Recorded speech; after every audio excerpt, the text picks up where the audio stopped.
brother-in-law hit on me, I said no, so he framed me as the homewrecker. My family believed him for 3 years until the truth came out. I'm 28F now, and I'm the younger sister in this whole situation.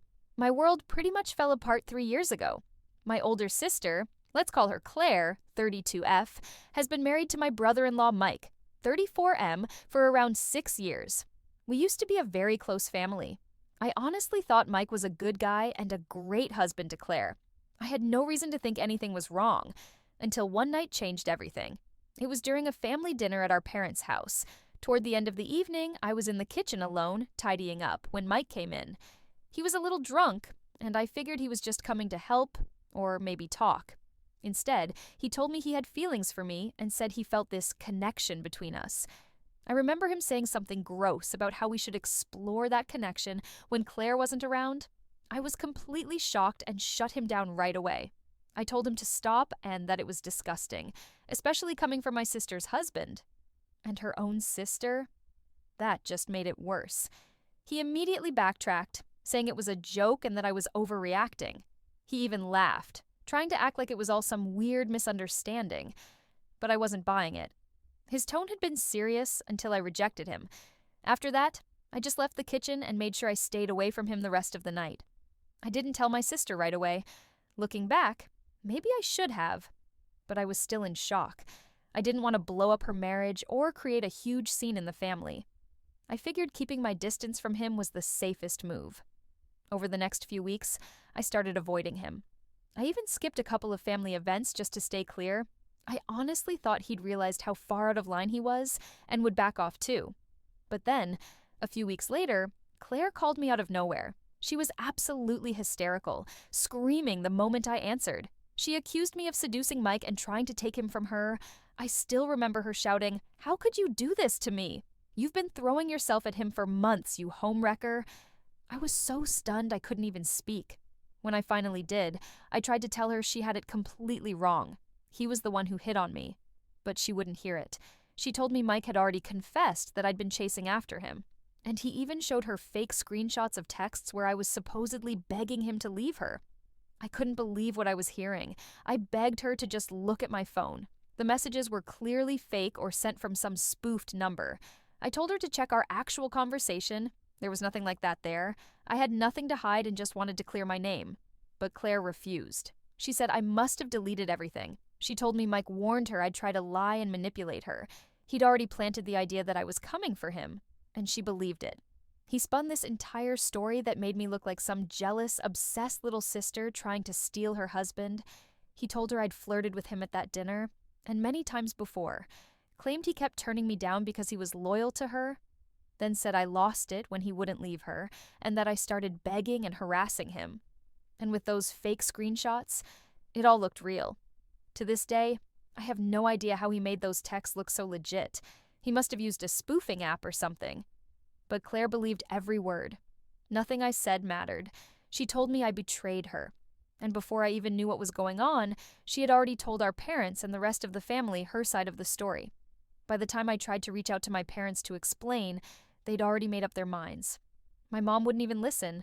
She told me she was disgusted with me and couldn't believe I'd do something so cruel. My dad said I needed to apologize to Claire and Mike immediately for trying to ruin their marriage. Extended family, close friends, everyone heard what happened from their version of the story. Mike and Claire made sure everyone saw me as the girl who tried to sleep with her sister's husband. I was basically driven out of town. People I'd known forever started looking at me like I was some kind of predator. I was crushed and so angry. After that, I completely cut off contact with Mike and Claire. I tried one last time to talk to my parents, begged them to check my phone or let me show them proof. But they shut me down. They said I was only making things worse by refusing to take responsibility. They told me that the more I insisted I was innocent, the more pain I was causing Claire. It was unreal. The only person who kind of believed me was my older brother. He's 34 and lives in another state. He told me the whole thing didn't sound like something I'd do, but without actual proof, he didn't know what to think. But there was nothing I could show. The screenshots were fake, and no one was even willing to compare them to my real messages. At that point, I'd lost my entire family and so many of my friends. I was basically treated like an outcast in my own hometown. So I left. I figured there was nothing left for me there anymore. I ended up taking a job in another state. I'd already been considering it before, but after everything blew up, it gave me the final push. I moved about 900 miles away, just to escape the gossip and judgment. Honestly, I ran because I needed to survive. Being falsely accused and cut off by everyone, it was eating me alive. I needed a reset, somewhere I wasn't that homewrecker. So I packed up and moved to Oregon and slowly started building a new life. I got myself an apartment, threw myself into work, and eventually met a great guy who's now my boyfriend. He knows everything, and he's been incredibly supportive. I went from talking to my family almost daily to nothing. In the last 3 years, I've only spoken to my parents a handful of times, and every one of those calls was basically them asking if I was done throwing a tantrum and ready to apologize to my sister. Yeah, really. I went pretty much no contact with Claire and Mike. I still heard bits and pieces about the family from my brother or random posts on social media, but in my day-to-day life, it was like I didn't have a sister or parents anymore. And as painful as that was, I had to keep reminding myself, I didn't do anything wrong. I couldn't make them believe me if they refused to even look. That became my life for the next 3 years, a strange mix of calm, because I was far away from all the toxic drama, and grief, because I missed the family I thought I had. I never expected that to change, but a few weeks ago, completely out of nowhere, I got a phone call from Claire. I almost didn't answer.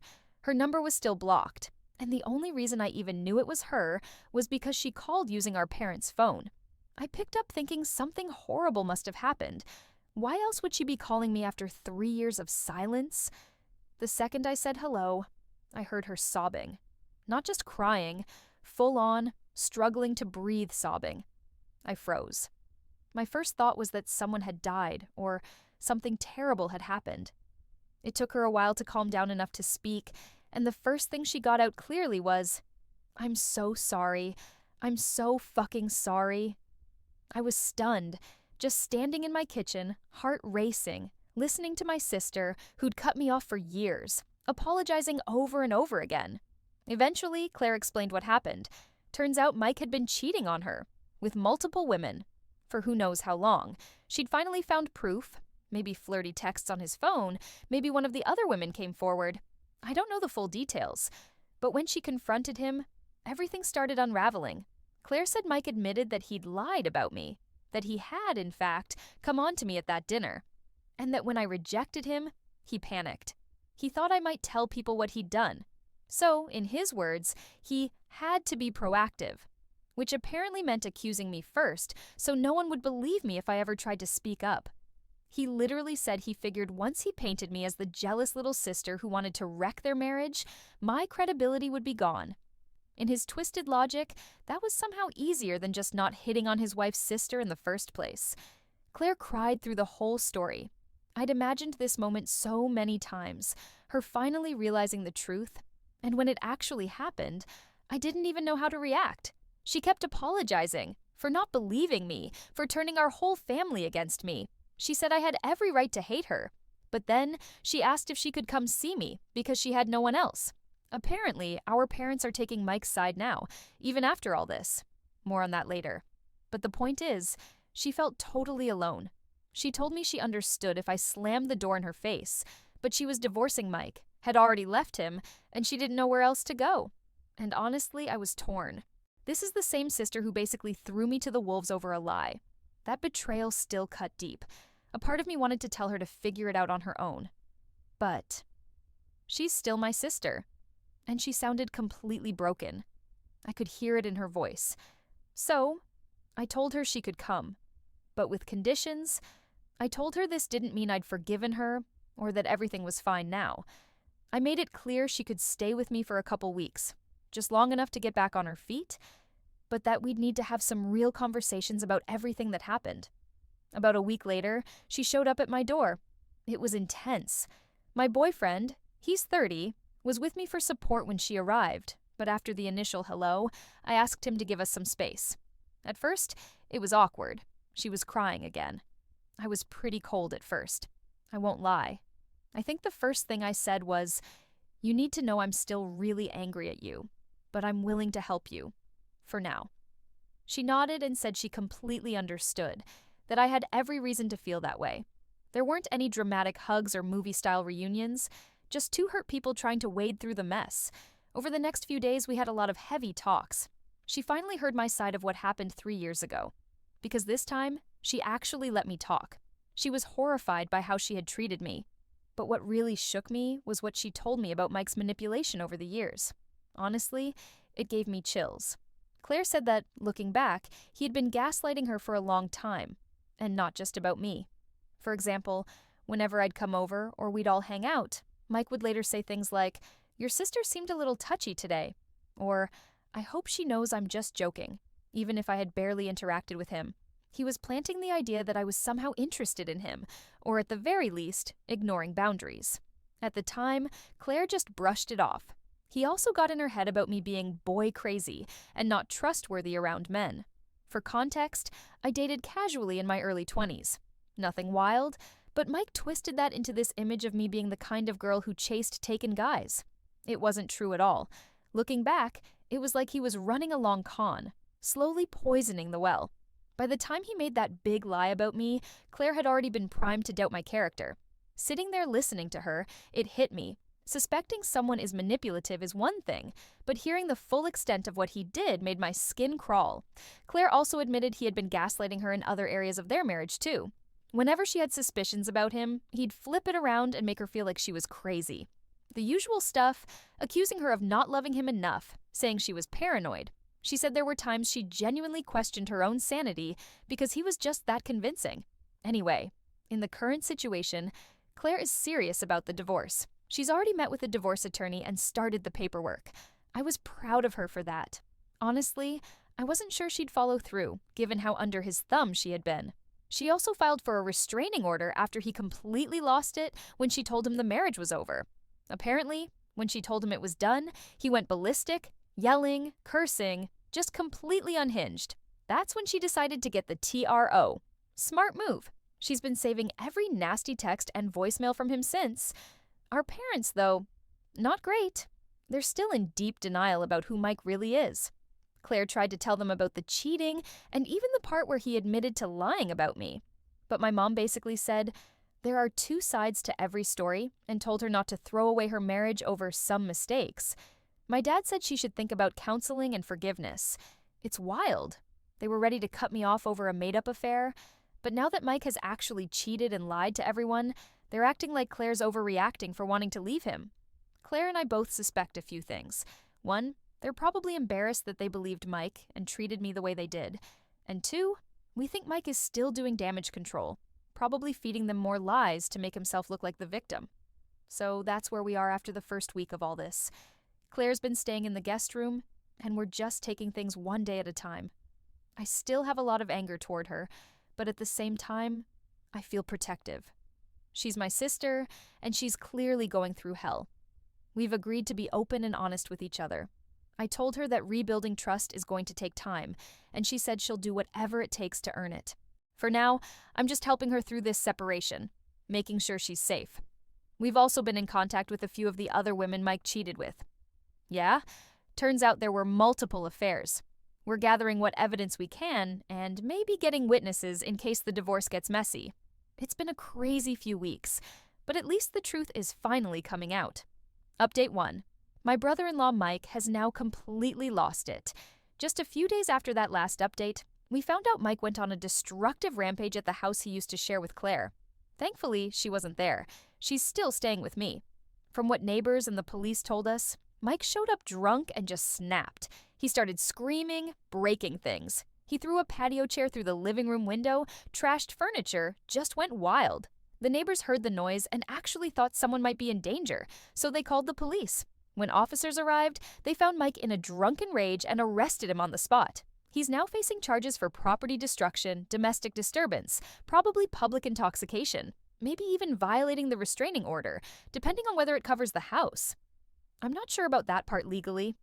Claire was completely shaken when she heard. Even though she wasn't there to see it, just knowing it happened was terrifying. 2 days later, we went back to the house, with a police escort, during the daytime to collect some of her remaining things and check the damage. It was surreal. Broken glass everywhere. Furniture flipped, holes in the drywall, and in the bedroom, he had spray-painted FU across the wall, spelled out fully huge letters. Real classy. We grabbed all the important documents, some sentimental stuff, and her clothes, and we got the hell out of there. Neither of us want her stepping foot in that house ever again, if we can help it. And as if that wasn't bad enough, Mike somehow got a hold of my phone number. I have no clue how. I changed it when I moved out of state, and only a few family members had the new one. My best guess is that, in the chaos, our parents might have given it to him, maybe thinking he wanted to apologize or make peace or something. Either that, or he used one of those online people finder sites. However he got it, the bottom line is, he started harassing me directly. I started getting calls and texts from weird numbers, some with area codes from back home, others completely random. At first I ignored them, but the voicemails and texts made it clear. It was him. He was sending the most vile crap you can imagine, calling me every name in the book, blaming me for turning Claire against him, telling me I'd pay for what I'd done. It was totally unhinged. I blocked every number he used, but he kept switching, probably using texting apps or burner numbers. It crossed straight into stalking and harassment. I saved everything, screenshots, voicemails, all of it, to give to the police. I'm now seriously considering getting my own restraining order against him. Claire already has one, but we may need to extend it to include me too. Now, about the family situation. Unfortunately, our parents still haven't snapped out of their delusion. After Mike's little rampage and arrest, he somehow managed to twist the story and make himself out to be the victim, at least when talking to them. I don't know exactly what he said, but it worked. My parents called me in a full-on panic, convinced that Claire was having some sort of mental breakdown and that I was feeding into it. I wish I were kidding. They told me Mike said Claire wasn't in her right mind and that I was manipulating her into destroying her marriage because I'm bitter. Yes, really. So my mom and dad started begging me to send Claire home and stop filling her head with nonsense. They were more upset that Claire had come to stay with me than they were about the fact that Mike had literally been arrested for trashing the house. The twisted irony was almost laughable, if it weren't so heartbreaking. The whole conversation spiraled. At one point, they even threatened to cut me off completely if I didn't fix this. My mom actually said something like, "If you don't help your sister come to her senses, then don't bother calling us daughter or parents anymore." And yeah, that stung. I was furious, but I'll admit, it hurt. I told them, flat out, I wasn't going to keep pretending everything was fine just to make them feel better. I wasn't going to send Claire back into a toxic situation just to maintain their illusion of control. I think I even shouted at them that they should be ashamed for choosing a lying cheater over both of their daughters. It got heated. I ended up hanging up on them, for probably the first time in my life. The one bright spot in all of this has been our brother, the one who, at first, only halfway believed me. After everything exploded again, he started doing some digging on his own. I think seeing how bad things had gotten, and how our parents were reacting, made him realize something wasn't right. He actually reached out to an acquaintance who works at the same company as Mike, just to see if the cheating rumors were legit. Turns out, it wasn't even a secret. According to this coworker, and a few others, Mike's affairs were basically common knowledge. He'd been openly flirting and hooking up with multiple women at work. Everyone knew. One of them even said, "We always wondered how Claire didn't know." So yeah, my brother got confirmation from outside sources that Mike is, in fact, a serial cheater. He was pissed. He called me afterward to apologize for not believing me back then, for giving Mike the benefit of the doubt. He said he felt like a fool. Then he took that info straight to our parents. I wasn't there for the conversation, but from what I heard, he didn't hold back. He laid it all out for them, gave them the reality check they clearly needed. Unfortunately, even with all of that, our parents stayed stuck in their bubble of denial. My dad's response? Something along the lines of, even if that's true, marriages can still be saved. That's not a reason to throw everything away. It was infuriating. Claire told them, "He lied to you about your own daughter, and you're still defending him?" And all they could say was that they just want what's best, and that she shouldn't make any rash decisions. It's like they've dug themselves in so deep, they can't admit how wrong they were. Or maybe there's something else they're holding on to. Some reason they just refuse to let go of Mike. So that's where things stood after the Rampage incident. Mike spent the night in jail and got released on bail the next day. I think it was his brother who bailed him out. Now he's just waiting for a court date on all the charges. Claire is safe with me, though we're both pretty on edge now, knowing how unstable he is. I did go ahead and speak with a lawyer about getting a restraining order for myself, and we're in the process of that. We changed our phone numbers and are super careful about our whereabouts. I even alerted my apartment building security about the situation and gave them his photo so they'd know to call the cops if they saw him around. I'm not playing around with this lunatic. My parents, sadly, are still drinking the Kool-Aid. They have not cut contact with Mike and seem to think Claire is just emotional and will eventually forgive him if it weren't for my influence. I can't talk to them right now. It's too infuriating and hurtful. For now, I'm focusing on keeping my sister safe and getting that divorce and legal protections in place. Update 2. A few days after the last update, Mike flew out to Oregon where I live.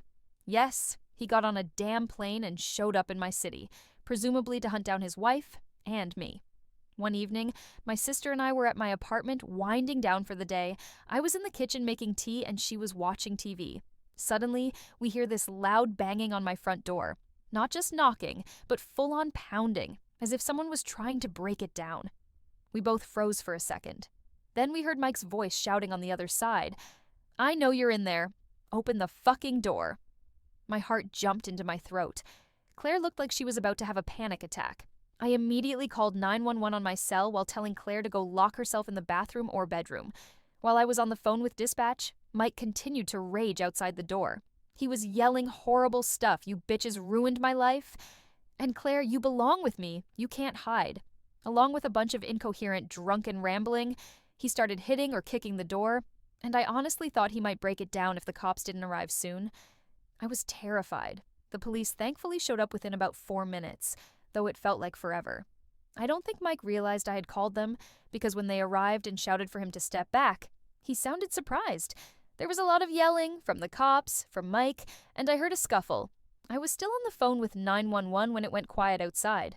After a moment, one of the officers knocked and identified himself. I opened the door to see Mike being held down on the hallway floor by 2 officers and another officer standing by. Mike was red-faced, maybe crying, or just extremely drunk. Or both. He started yelling again when he saw me and my sister in the doorway. Something like this isn't over, and the cops had to basically drag him out while cuffed. They arrested him on the spot for trespassing, harassment, and resisting arrest, because he definitely did not go quietly. That incident was the final straw for a lot of people. Firstly, it scared the crap out of me and Claire. We knew he was unstable, but him actually coming all the way here and doing that, it's a whole new level of dangerous. We're pursuing further legal action, our restraining orders are being adjusted and extended, and we plan to throw the book at him for any applicable charges. I've also talked to my apartment management and dug into them on how was he even allowed when I specifically told them not to allow him anywhere near us. Now they're letting us break our lease without penalty because we don't feel safe here anymore. We'll be moving to a new place, still in the city, but undisclosed and hopefully unknown to him. Now, as for my parents, this finally opened their eyes. Or at least it knocked some sense into my dad. Just a few hours after the arrest, my father called me. He sounded shaken and was basically at a loss for words. He apologized to me, plainly and sincerely, for not believing me from the start. Then my mom got on the phone too. She was crying. She kept apologizing over and over. And that was huge. My mother's not someone who admits she's wrong. Ever. She finally told me the real reason they were so resistant to cutting Mike off or seeing who he really was. Turns out Mike had been secretly giving them financial support over the last couple of years. I knew my dad had retired early because of health issues, but I didn't realize they were struggling that much. Apparently, Mike had been helping with their mortgage and some medical bills. Quietly, every month. My parents said they're not using that as an excuse for how they treated me, but they admitted it definitely clouded their judgment. They didn't want to lose his support, so they convinced themselves things weren't that bad. They felt indebted to him, and that made it easier to ignore the red flags.